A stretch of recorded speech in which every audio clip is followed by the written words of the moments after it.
Now, we've already talked about this before, about how important self-awareness is. So I thought I'd do a video on 4 ways to actually level up your self-awareness, so stay tuned. Well, enough time has gone by where we've actually talked about personality styles. We've talked about value systems. We've talked about comfort zones. We've talked about all kinds of things that help you improve your emotional intelligence and your ultimate self-awareness.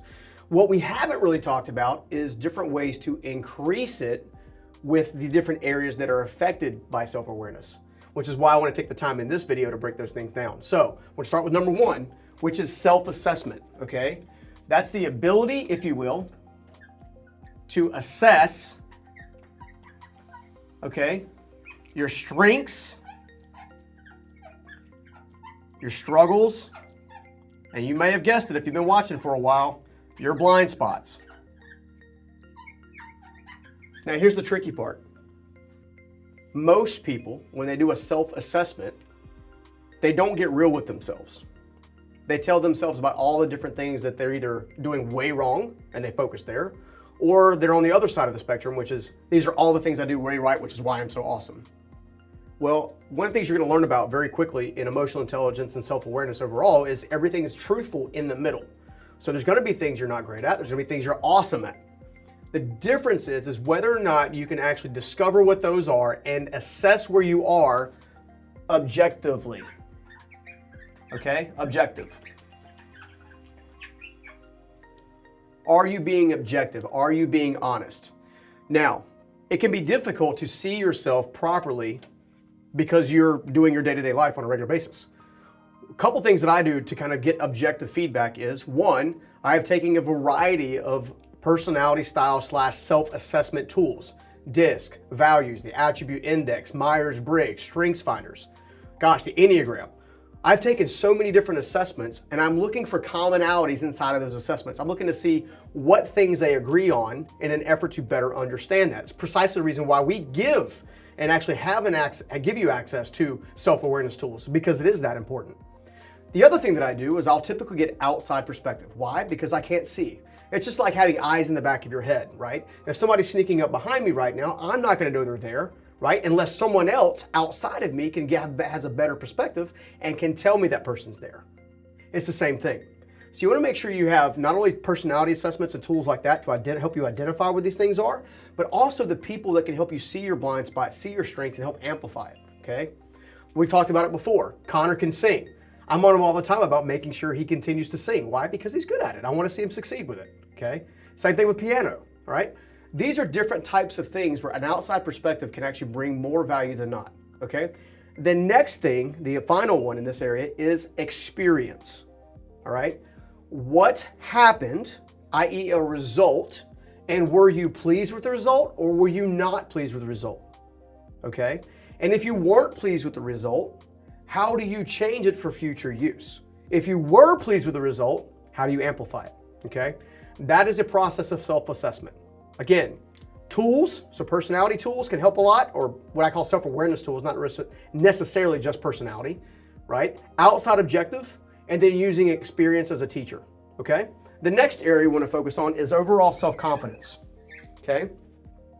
That's the ability, if you will, to manage the level of your esteem, okay?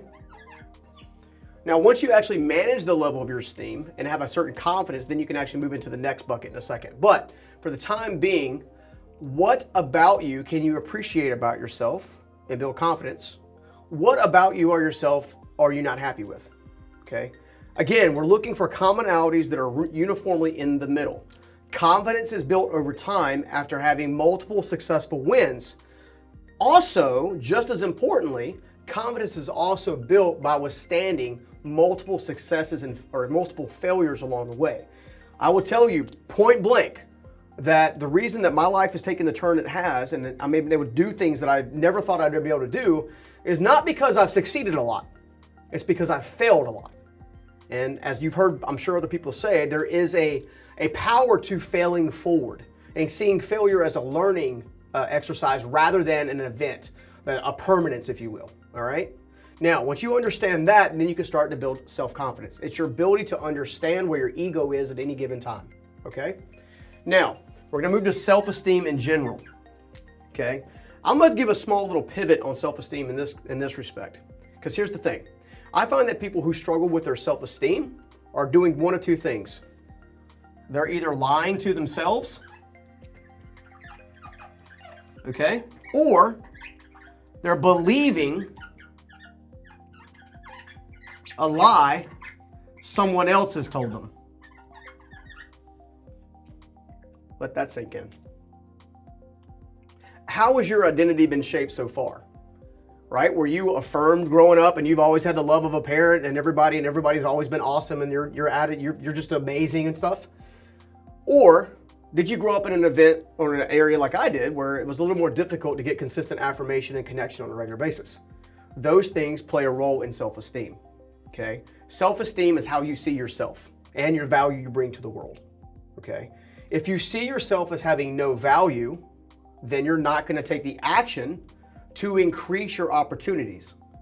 Conversely, if you see yourself as something of value, then you'll constantly be taking risk and trying to take the next step up and up and up to reach a higher and higher level. Right? And of course, in my hope, to actually go back and actually help you kind of get to the next level and then where you're actually inspiring other people. You see, I believe we go through a stage where there's this discovery stage of ourselves where we're going through these different things, where we have to go through a self-assessment phase, where we start building the self-confidence up, which then in turn affects our self-esteem in a positive direction. Because most of the people that we bump into that are part of the audience struggle here, right? And the reason they struggle there is because we used to struggle there, which is why we made the content to begin with, all right? The next phase is called the self-direction phase. Self-direction phase is how do you see yourself in the direction that you're going, okay? My buddy, Samuel Fainer, okay, created an awesome organization called One Life. Now, One Life has supplied us with this t-shirt today. Motivational messages to help people who have actually been sex trafficked or trafficked in general. So what they did was they decided to say, you know what? The direction that we want to go, the commitment of my life, the thing that I want to go after in life is I want to help as many people as possible who have been trafficked. Why? Because it's horrible that they had to go through that to begin with. And there's a restoration process. There's a provision process. Not only do they need emotional support and spiritual support and intellectual support, they need financial support. They need housing support. They need educational support. Well, my buddy Samuel Fainer and One Life, this entire group, this entire clothing line is about sending out wonderful, inspiring, motivational messages in an effort to take care of the less fortunate, right? So that is a determination of self-direction. What can you take right now and pivot it for a greater purpose, right? Some people get unclear on self-direction. They're not sure where they're going. They may have an idea of done some work here in the assessment phase. They may have some confidence. They may even have a stable level of self-esteem. But if they don't feel like they're doing something of progress to move forward, then inevitably what happens is they stop right about here, right? Well, breakthrough is on this side. Breakthrough is when identity meets purpose meets action. Identity meets purpose meets action. You have something incredibly powerful inside of you. You've got natural gifts. You've got natural talents. Maybe you're a singer. Maybe you're a painter. Maybe you're an attorney. Maybe you're a bricklayer that can build cathedrals. But no matter what you do, you have potential. And in that potential is your power. So let's go through the steps. Discover who you are. What drives you? Understand how to amplify that and build confidence. Take that as part of your identity in such a way that you can add value to the world that maybe people around you can't see, and that's okay. Then do something special like my buddy Samuel Fainer at One Life. And if you want to check out more at One Life, go ahead and visit theonelife.com and check out all that Samuel and his team are doing to help people that have been in the trafficking area. Get yourself a shirt and help support a wonderful mission. You can do this. I believe in you, and we'll see you in the next video. Hey, it's Connor with the Journey Principles. If you enjoyed that lesson, you should totally grab our free ebook linked in the description of this video. It's all about self-awareness, and it'll really take you to another level. Also, do us a favor and like, comment, and subscribe, and we'll see you in the next video.